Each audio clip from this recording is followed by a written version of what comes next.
sou o João Figueiredo, da Universidade Federal da Paraíba, Departamento de Informática. O nosso trabalho é uma infraestrutura de segurança para comunicação, autenticação e autorização transparentes em hospitais federados.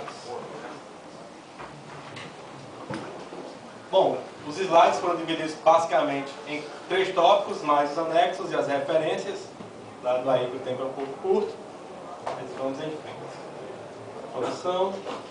Bom, nós temos percebido nos últimos anos um crescente uso das tecnologias da informação e da comunicação nos processos em geral e cuidados ao paciente, seja nos prontuários eletrônicos, sistemas de arquivamento e aquisição de imagens.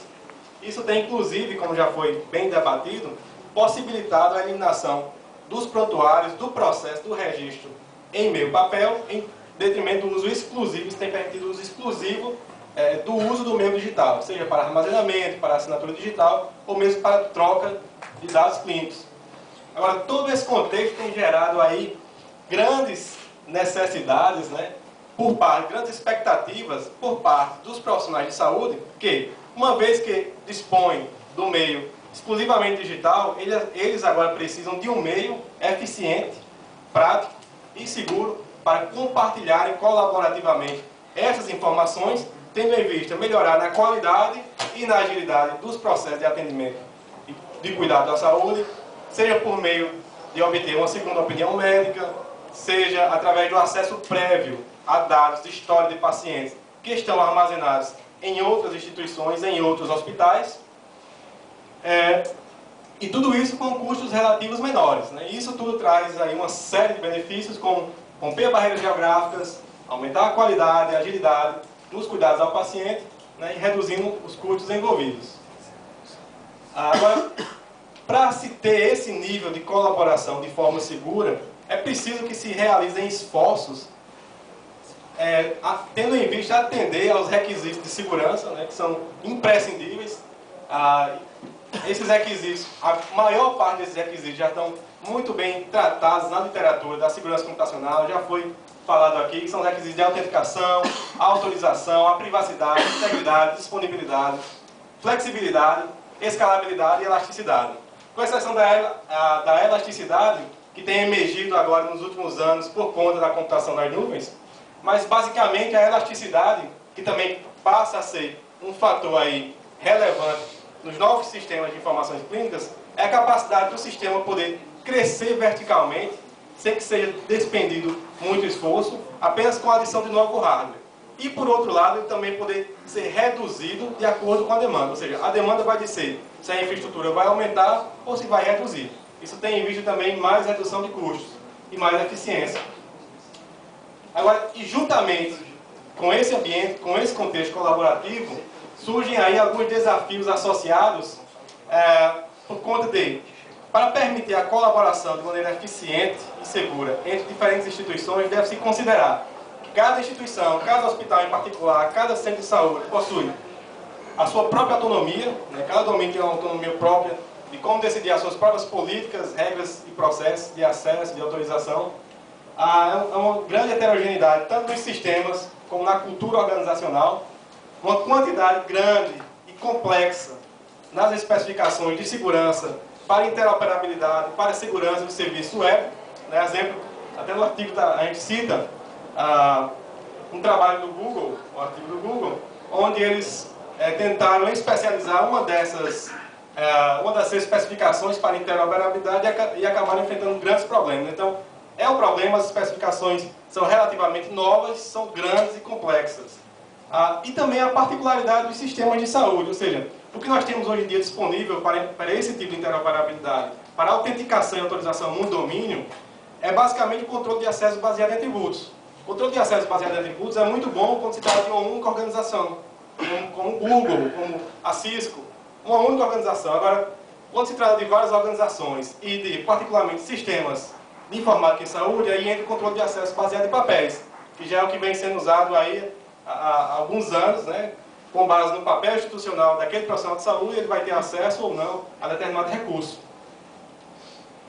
Então, como permitir que seja feito esse controle de acesso de maneira distribuída? Então, Juntamente com o projeto OpenCTI, o projeto OpenCTI é uma central de telemedicina para apoio à decisão clínica em medicina intensiva, que é um prontuário, um sistema, além de prontuário, evolução médica, telemedicina, compartilhamento de informações.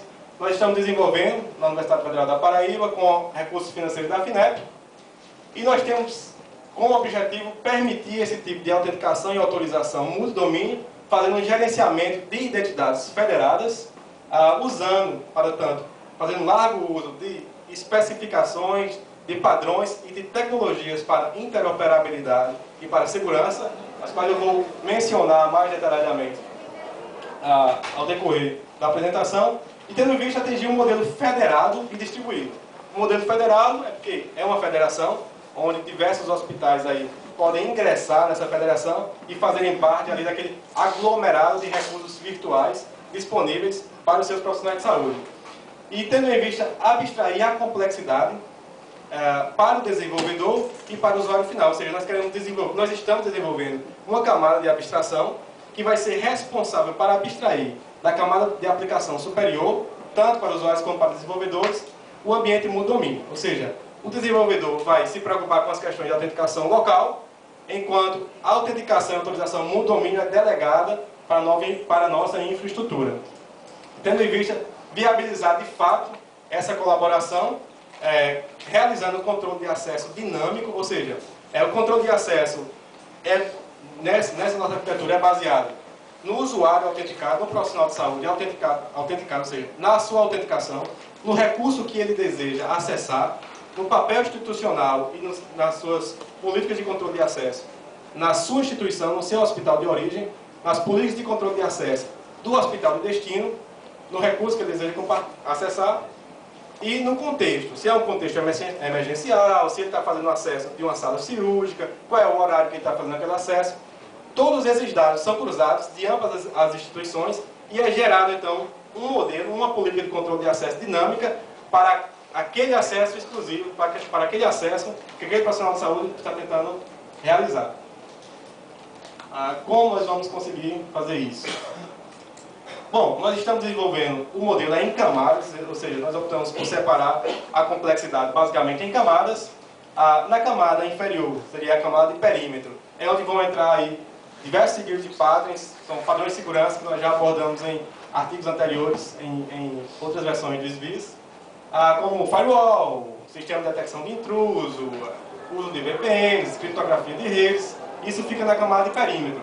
Nas camadas superiores, seria mais ou menos o núcleo do modelo de autenticação federada. Nós temos aí, como principais tecnologias, nós podemos citar o middleware de autenticação e controle de acesso, que é o MACA. O MACA foi desenvolvido, é um sistema open source, e ele é uma implementação do RBAC. Foi desenvolvido por um dos autores desse trabalho, o professor Gustavo Mota, durante a sua tese de doutorado, para a realização do controle de acesso no prontuário na época do Instituto Coração do Hospital das Clínicas de São Paulo, o INCOR. E junto com o MACA, nós estamos utilizando implementações de especificações de segurança SAML, XACML e WS Estrela. O que são essas implementações? O que são essas especificações de segurança? São especificações que estão crescendo muito, principalmente aí com o advento do cloud computing. O Google está fazendo o uso em larga escala desses padrões, o Instituto Max Planck. E basicamente o SAML é uma linguagem de marcação que ela é capaz de expressar atributos de autenticação de um usuário, é como um XML, e ele é portável, seria como um ticket. O usuário, uma vez autenticado, ele recebe um ticket, é uma seção SAML, e nesse ticket contém seus atributos. Com esse ticket, ele vai poder realizar single sign-on, ele vai apenas apresentar esse ticket a outras instituições que vão poder verificar quanto à sua autenticidade. O XAML, por sua vez, é uma linguagem de marcação também, e ela permite expressar políticas de controle de acesso com granularidade fina. Também permite aquele controle de acesso que eu falei, com base em ambas as instituições, com base nos atributos do usuário, com base no contexto. E essas duas especificações foram feitas para complementarem, foram projetadas para complementarem basicamente uma a outra, ou seja, políticas escritas, expressas na linguagem XACML é como XML. elas podem tornar-se portáveis, elas podem ser agregadas dentro de um ticket, dentro de uma seção SAML. Ou seja, quando o usuário envia o seu ticket, junto dele, agregado nele, vai também algumas políticas de controle de acesso geradas dinamicamente. E o WS Estrela, que é o WS Federation, WS Policy, WS Security, é um conjunto também de especificações que vão aqui no nosso contexto vão nos fornecer alguns mecanismos extras, que é um sistema conhecido como STS, é um sistema que vai validar os tokens, que vai emitir os tokens de segurança, vai verificar quanto à validade, se o token já venceu, etc. Além disso, nós também fazemos largo uso de redes virtuais privadas, de VPNs, a fim de abstrair o caráter distribuído daquela federação. Ou seja, a federação de hospitais, embora distribuído física geograficamente, tudo vai aparentar como uma única rede física, entretanto é uma rede virtual, né, que usufrui aí das vantagens da criptografia que as VPNs oferecem. Também uma implementação open source do protocolo LDAP, que é o OpenLDAP. O OpenLDAP ele permitiu para a gente, nesse modelo, construir árvores de diretórios distribuídas, de maneira que nós descentralizamos a gerência da árvore de diretórios. Por exemplo, é uma única árvore de diretórios, onde é possível persistir objetos, políticas de controle de acesso, acessões SAML, certificados, chaves públicas, né, o certificado digital com as chaves públicas dos profissionais de saúde, também vão ser disponibilizados na árvore OpenLDAP. Entretanto, cada instituição tem a autonomia de gerenciar o seu próprio nó da árvore. Então, é uma árvore distribuída. Né? Ela virtualmente é uma única árvore, mas é uma árvore distribuída. Também fazemos uso, embora ainda nos nossos protótipos nós não temos disponível ainda o hardware do token, mas esse modelo ele deverá ser exclusivamente e preferencialmente utilizado de tokens smart cards, não só para assinatura, mas também para autenticação. Por que para autenticação? Veja bem, em um ambiente multidomínio, um usuário válido em uma instituição passa potencialmente a ser um usuário válido em todas as instituições. Então, nós não podemos permitir que esse controle esteja na mão de alguém, de um administrador. Ou seja, o cara vai chegar lá e vai adicionar um novo usuário, então ele passa a ser um usuário válido nas instituições. Por outro lado, se nós usarmos tokens, ao invés de autenticação ser via login e senha, a autenticação é via certificado digital. É a sua chave pública, basicamente. Então o cara vai ter um protocolo de pedido e resposta, né, e o cara vai usar do token e vai se autenticar. Agora, esse certificado digital, preferencialmente, vai ser emitido pelo CFM, de maneira que, se o CFM certificou que aquele usuário é um médico, então o sistema não tem por que não permitir que ele faça o login em qualquer um dos hospitais da federação. Então a gente passa a ter portabilidade de autenticação aí de maneira realmente segura.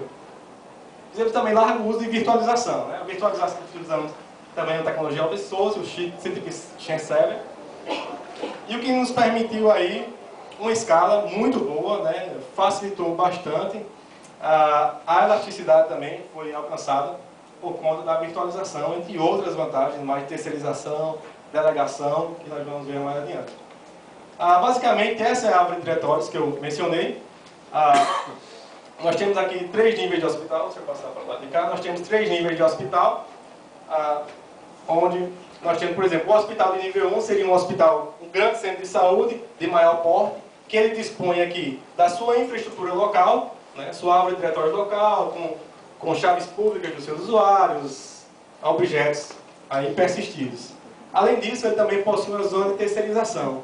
Essa zona de terceirização seria hardware físico, né, que ele pode oferecer, terceirizar para pequenas clínicas ou para hospitais de nível médio que não tenham infraestrutura física e nem dispõem também de recursos humanos especializados para manter essa gerência. Então, entretanto, apenas o local, supomos, o hospital de nível 3 seria uma pequena clínica que terceirizou a sua infraestrutura para esse grande centro de saúde de nível 1. A gerência ainda permanece com o hospital de origem, o hospital de nível 3. Apenas o local físico onde essa infraestrutura está armazenada é um local geograficamente diferente. Mas a gerência, o controle de acesso, a responsabilidade legal e jurídica ainda é do hospital de nível 3, que apenas terceirizou a infraestrutura física. Temos também um hospital de nível 2, que ele tem infraestrutura física suficiente para ter aí a sua própria árvore diretória, sua própria infraestrutura, e também dispõe de recursos humanos. Então ele implementa lá a sua própria infraestrutura, entretanto, não deseja ser um ponto de redundância da federação. A federação poderia ser um único ponto de falha, ou seja, se ela sair do A, todo mundo sai do A. Entretanto, a federação é distribuída também, é descentralizada. Nós temos lá em cima, ali, como se fosse uma única raiz, mas essa única raiz ela é replicada em diversos pontos, em diversos grandes centros de saúde. Aqui, por exemplo, esse hospital de nível 1, ele é mais um ponto de replicação da federação. Então, nós teríamos aí N hospitais com recursos físicos disponíveis e que se disponham a ser mais um ponto de redundância da federação. Com isso, nós conseguimos delegar a gerência, robustez nas consultas, o próprio protocolo LDAP nos fornece aí robustez nas consultas, segurança, é um meio comum de acesso, nós temos alta disponibilidade. Se um grande centro desse sair do ar, nós temos aqui uma camada intermediária, essa camada HA, é um sistema de altíssima disponibilidade, HA porque existe uma implementação open source chamada Linux HA, alta disponibilidade. O que é que ele faz? Basicamente todo mundo se comunica com um único IP virtual, com um único endereço virtual, que é o endereço virtual do HA, que por sua vez repassa a requisição para o grande centro de saúde, que possui lá uma federação, que esteja disponível naquele momento. Ou seja, todo mundo consulta um único local, e esse único local conhece os servidores físicos da federação e só repassa a solicitação. Com isso nós temos também balanceamento de carga. Aqui uma visualização um pouco mais alto nível de como o médico vai poder resgatar, vai poder descobrir, o profissional de saúde vai poder descobrir onde ele pode encontrar informações de pacientes naquele aglomerado de hospitais. Então, basicamente, supomos que nós temos aqui 3 hospitais e é feita aqui uma consulta. Nesse primeiro hospital é feita uma consulta. Essa consulta ela é feita na federação, né? A federação recebe essa consulta na árvore diretória, LDAP, e essa consulta ela é replicada paralelamente, né? Como se fosse um mecanismo broadcast. Você faz a consulta, ela é replicada entre todos os outros hospitais da federação, que por sua vez respondem também paralelamente. A resposta já seria como um unicast, só que é um unicast paralelo. Cada um deles tem a sua própria resposta. E o processo é assíncrono, né? De maneira que quem fez a requisição vai recebendo as respostas à medida que elas forem chegando. E nesse tipo de ligação, cada um desses entes de comunicação aqui é uma rede virtual privada. Então, assim, é uma VPN. É um ambiente privado. Apenas os hospitais que ingressam na federação vão ter acesso a esse ambiente. Com isso, nós conseguimos flexibilidade das relações de confiança e reduzimos aí a complexidade da comunicação para N canais seguros, esse número seria de N, onde N é o número de hospitais. De N ao quadrado menos N sobre 2. Por quê? Isso é semelhante a um grafo completamente ligado, onde todos os nó do grafo se comunicam com todos os outros nó do grafo, né? Isso seria essa complexidade aqui. Porém, nós temos lá como se fosse uma estrutura hierarquizada, onde nós temos um nó lá na raiz e todo mundo se comunica com esse nó. E ele é responsável por repassar. Isso aqui é chamado, isso é um mecanismo de encadeamento automático e já está implementado no próprio protocolo LDAP também, esse mecanismo de encadeamento automático. Aqui, elevando um pouquinho mais o nível para facilitar a compreensão, só para ilustrar aqui que a federação também é descentralizada, como foi feita a divisão das camadas, ou seja, aqueles mesmos 3 hospitais, grandes centros de saúde, um centro médio e pequenas clínicas. Como é que é feito a comunicação entre elas? Então, o grande centro de saúde ele tem a sua primeira camada, a sua infraestrutura local. Nós temos aqui essa primeira camada, a sua infraestrutura local, onde ele dispõe do seu sistema rodando localmente.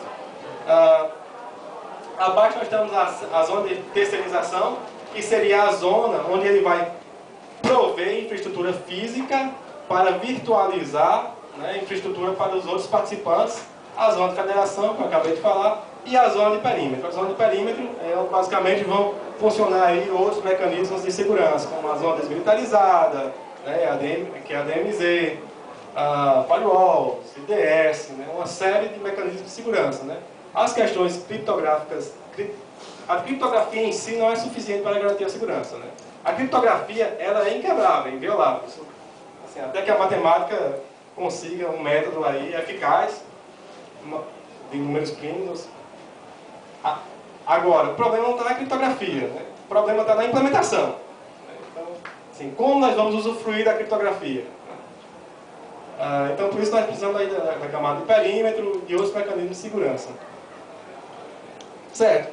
E como é feito aí o processo, como é o protocolo de autenticação e autorização no domínio? Então, nessa figura nós temos aqui já um pouco mais alto nível de toda a infraestrutura, onde nós temos, por exemplo, aqui em A, se fosse um laser, nós temos aqui em A, onde o hospital faz uma requisição, o computador de um hospital A faz uma requisição de um recurso para um computador.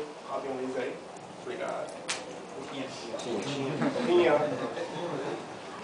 Mas tinha mesmo. Chacoalha, querido. Vai lá. Vamos em frente. Isso aqui é um laser? Achei, obrigado. João, nós temos aí uns 4 minutinhos. Ok, vamos correr. Então, estou no finalzinho já. Bom, como é que funciona a autenticação e autorização? Aqui no Hospital A, foi feita uma solicitação de um recurso. Essa solicitação partiu aqui para o Hospital de Destino, que provê ao fiel depositário desse recurso. Esse Hospital de Destino não conhece a autenticação daquele profissional que fez a solicitação, e então o browser dele é encaminhado para o seu provedor de identidade local. Isso aqui é um processo de single sign-on do padrão da especificação SAML, está implementado. Então, por sua vez, o usuário se autentica na sua infraestrutura local, a qual emite e assina com a chave privada deles a sessão SAML, acertando, olha, este é um usuário nosso, autenticado, reconhecido, identificado. Esse usuário, então, via post, o browser dele via post, envia a sessão SAML para o provedor de serviço, que dispõe daquele recurso, digamos, o prontuário eletrônico. Ao receber esse recurso, o PDP, que é o ponto de decisão de política, tem que consultar as suas políticas locais, a fim de buscar novos atributos desse usuário para decidir, a fim de buscar um contexto, atributos para decidir, gerar a política dinâmica e decidir, olha, nós vamos liberar ou não o acesso a esse recurso. Para isso, ele consulta o servidor de descoberta, Discovery Service, que vai dizer, olha, você pode conseguir mais informações sobre o usuário João lá no seu STSTP de origem. Então, ele vem aqui no meu provedor de identidades e pega mais atributos que ele necessita para realizar a minha autorização. Né? Eu estou autenticado. Uma vez que ele conseguiu os atributos que ele necessitava, esses atributos são encaminhados de volta para o PTP, que cruza com as políticas locais do Hospital Destino, detentor do recurso, e então é gerada a política dinâmica. Então, com base no meu papel institucional, naquele recurso, em ambas as políticas e no contexto, é gerado aqui um controle de acesso dinâmico, que é o XACML, e o PTP toma a decisão, olha, eu vou aceitar ou negar esse pedido do usuário João. E ele responde só true ou false para o PEP. O PEP é quem vai cumprir a decisão do PTP. Então o PEP, por sua vez, ele responde para o solicitante enviando ou não o recurso solicitado. Essa implementação aqui, ela basicamente é utilizada aí pelo Instituto Max Planck, pelo Google, agora no ambiente local, sem considerar papéis, considerando apenas atributos. A diferença aqui é que nós estendemos e especializamos esse modelo para inserir, por meio do macro, os papéis. Então aqui nós temos uma figurinha um pouco mais, como se diz, cavernosa. Nós temos aqui como ocorre a criptografia, né, a assinatura digital da sessão SAML. Então, basicamente, quando o meu provedor de identidade local emite para mim uma sessão SAML, ele assina com a sua chave privada, a qual é conhecida por todos os hospitais da federação. A pública é conhecida, né? Ele assina com privada, a pública é conhecida por todo mundo. E na sessão vai um identificador único da requisição que eu fiz, vai um identificador único, que é aqui a minha chave pública, do usuário que requisitou, vai a chave pública do meu provedor de identidades e vai a chave pública do provedor que dispõe do recurso. Isso é assinado com a chave privada do meu provedor de serviço. Por quê? Para evitar ataque de repetição, com isso eu consigo evitar ataque de repetição e ataques do homem ao meio. Então, assim, essa acessão é válida para essa sessão, para mim, para acesso àquele recurso. Aqui algumas conclusões, não tem que estar esgotando. Bom, os requisitos de segurança dos ambientes de saúde informatizados vão além das tecnologias e mecanismos de certificação digital. A certificação digital é ótima para a certificação digital, para a autenticação, ótimo. Agora, precisa também de implementações que usufruam deste potencial. Isso tem um potencial enorme. Então, nós precisamos usufruir desse potencial. Por exemplo, uma coisa que eu não comentei aqui, mas nós vamos desenvolver, as trocas das informações, por exemplo, um médico, o João, envia um prontuário para um médico no outro hospital. E isso é criptografado com a chave pública daquele outro médico. De maneira que, se alguém interceptar, não tem problema. Só ele tem a sua chave privada, o seu token, e vai poder visualizar aquela informação, né? Então isso tem que ser melhor explorado. Os processos de comunicação, autenticação e autorização em ambientes distribuídos envolvem a integração de um número elevado de complexas especificações de segurança e interoperabilidade. Daí a necessidade de uma camada que abstraia isso, né? Uma camada que abstraia para a aplicação, para os desenvolvedores e para os usuários, aquele ambiente multidomínio distribuído. Mecanismos para abstrair, e desde a camada de perímetro até as aplicações finais são imprescindíveis.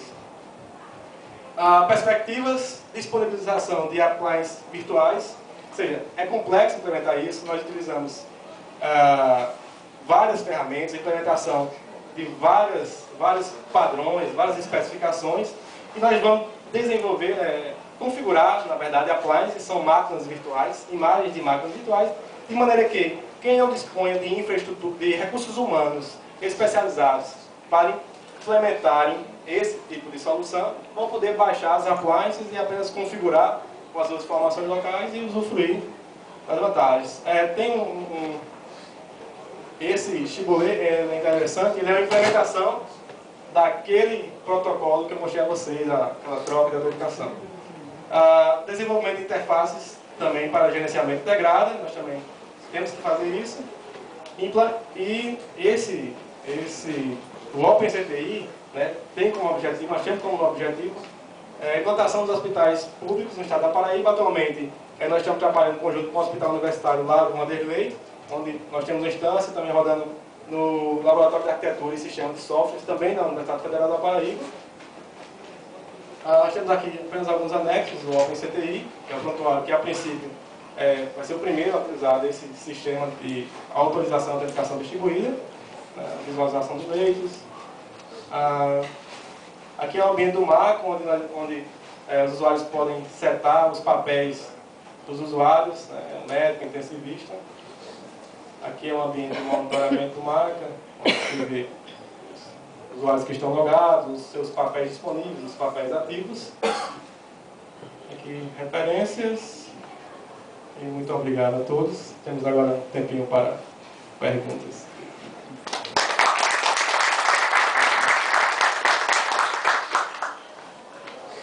Obrigado, João.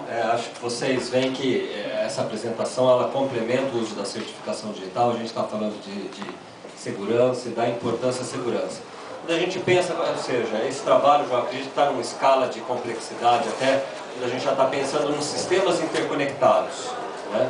Então, uma grande preocupação hoje é, puxa, eu tenho um hospital, ele já está informatizado.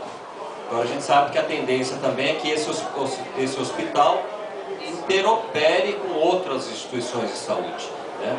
Então a gente já trabalha com o Ministério de Saúde, por exemplo, o próprio Ministério provê um barramento de serviços em que todos os hospitais do Brasil, começar pelos públicos, naturalmente, vão buscar algum tipo de informação nesse barramento. E a primeira informação mais crítica é a informação de identidade, sejam dos profissionais ou dos pacientes.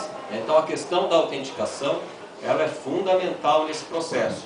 A gente pensa na utilização de um sistema eletrônico, uma das primeiras preocupações é como nós vamos identificar os usuários desses sistemas, os médicos, os profissionais de saúde, né? Então, acho que é de suma importância, é um trabalho já bastante avançado. Parabéns, João. Então, temos alguma pergunta? Não temos tempo, mas... Ok. Então, acho que assim, as perguntas podem ser direcionadas diretamente para os autores, para os apresentadores, né? Eu tenho diversas perguntas, mas já vou catar os dois aqui já no canto, tá bom? Agradeço então a excelente apresentação que nós tivemos agora à tarde e pela presença de vocês. Só para fazer só um último lembrete, gente, a gente tem dois grupos de trabalho nessa questão de segurança da informação. um na ABNT, na Associação Brasileira de Normas Técnicas. Nós temos um Comitê de Informática em Saúde. Eu sou o coordenador do Comitê de Segurança, do Grupo de Trabalho de Segurança, que nós discutimos em nível mundial todas essas questões da utilização de normas internacionais de segurança para a área de saúde. Então temos normas específicas para controle de acesso, para papéis, para questão de processos de segurança. E na SBIS temos o processo de certificação de software também. Precisamos de colaboradores, então todos vocês que queiram colaborar também, seja na elaboração de uma norma internacional, na tradução das normas internacionais de informática em saúde para o português e publicação como uma NBR, ou na colaboração no processo nacional de certificação de software, podem nos procurar, procure qualquer membro da SBIS. Meu nome é Kiyotaki. Talvez aí na lista da SBIS vocês tenham alguma referência, ou perguntar para o Cláudio Juliano, que é o presidente da SBIS, eles vão dar referências, mas precisamos de colaboradores também. Tá bom? Muito obrigado pela presença, gente.